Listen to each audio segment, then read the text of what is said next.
राधे राधे दोस्तों, स्वागत है आपका हमारे YouTube चैनल में। आज के इस वीडियो में हम गोपाष्टमी के महत्व के बारे में, इसकी पूजा विधि के बारे में और कथा के बारे में जानेंगे। तो आइए वीडियो शुरू करते हैं। कार्तिक शुक्ल पक्ष अष्टमी तिथि को गोपाष्टमी के रूप में मनाया जाता है। इस दिन भगवान श्री कृष्ण ने गौ चारण लीला आरंभ की थी। आइए जानते हैं गोपाष्टमी की पूजन विधि के बारे में। इस दिन बछड़े सहित गाय का पूजन करने का विधान है।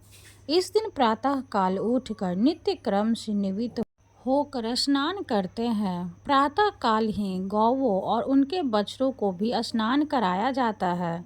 गौ माता के अंगों में मेहंदी, रोली, हल्दी आदि के थापे लगाए जाते हैं। गायों को सजाया जाता है। प्रातः काल ही धूप, दीप, पुष्प, अक्षत, रोली, गुड़, जलेबी, वस्त्र और जल से गौ माता की पूजा की जाती है और आरती उतारी जाती है।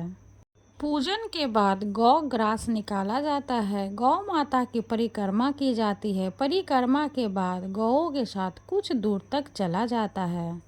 आइए जानते हैं श्री कृष्ण की गौचारण लीला के बारे में। भगवान श्री कृष्ण ने जब छठे वर्ष की आयु में प्रवेश किया तब एक दिन भगवान माता यशोदा से बोले, मैया अब हम बड़े हो गए हैं। मैया यशोदा बोली, अच्छा लल्ला, अब तुम बड़े हो गए हो तो बताओ अब क्या करें। भगवान ने कहा, अब हम बछड़े चराने नहीं जाएंगे, अब हम गाय चराएंगे। मैया ने कहा, ठीक है, बाबा से पूछ लेना। मैया के इतना कहते ही झट से भगवान नंद बाबा से पूछने पहुंच गए।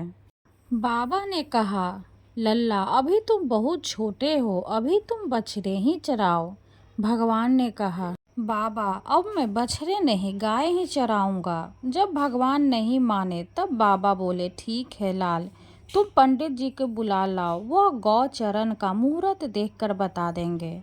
बाबा की बात सुनकर भगवान झट से पंडित जी के पास पहुँचे और बोले, पंडित जी आपको बाबा ने बुलाया है, गौचारण का मुहूर्त देखना है। आप आज ही का मुहूर्त बता देना, मैं आपको बहुत सारा माखन दूंगा। पंडित जी नंद बाबा के पास पहुँचे और बार बार पंचांग देखकर गणना करने लगे। तब नंद बाबा ने पूछा, पंडित जी क्या बात है, आप बार बार क्या गिन रहे हैं। पंडित जी बोले, क्या बताएं, नंद बाबा जी केवल आज का ही मुहूर्त निकाल रहा है, इसके बाद तो 1 वर्ष तक कोई मुहूर्त नहीं है। पंडित जी की बात सुनकर नंद बाबा ने भगवान को गौचारण की स्वीकृति दे दी। भगवान जो समय कोई कार्य करे वही शुभ मुहूर्त बन जाता है। उसी दिन भगवान ने गौचारण आरंभ किया और वह शुभ तिथि थी कार्तिक मास में शुक्ल पक्ष अष्टमी। भगवान के गौचारण आरंभ करने के कारण यह तिथि गोपाष्टमी कहलाई। माता यशोदा ने अपने लल्ला के श्रृंगार किया और जैसे ही पैरों में जूतियां पहनाने लगी तो लल्ला ने मना कर दिया और बोले, मैया यदि मेरी गौ जूतियां नहीं पहनती तो मैं कैसे पहन सकता हूँ। यदि पहना सकती हो तो उन सभी को भी जूतियां पहना दो। और भगवान जब तक वृंदावन में रहे भगवान ने कभी पैरों में जूतियां नहीं पहनी। आगे आगे गाय और उनके पीछे बांसुरी बजाते भगवान, उनके पीछे बलराम और श्री कृष्ण के यश का गान करते हुए ग्वाल गोपाल इस प्रकार से विहार करते हुए भगवान ने उस वन में प्रवेश किया। तब से भगवान की गौचारण लीला का आरंभ हुआ। जब भगवान गौ चराते हुए वृंदावन जाते तब उनके चरणों से वृंदावन की भूमि अत्यंत पावन हो जाती।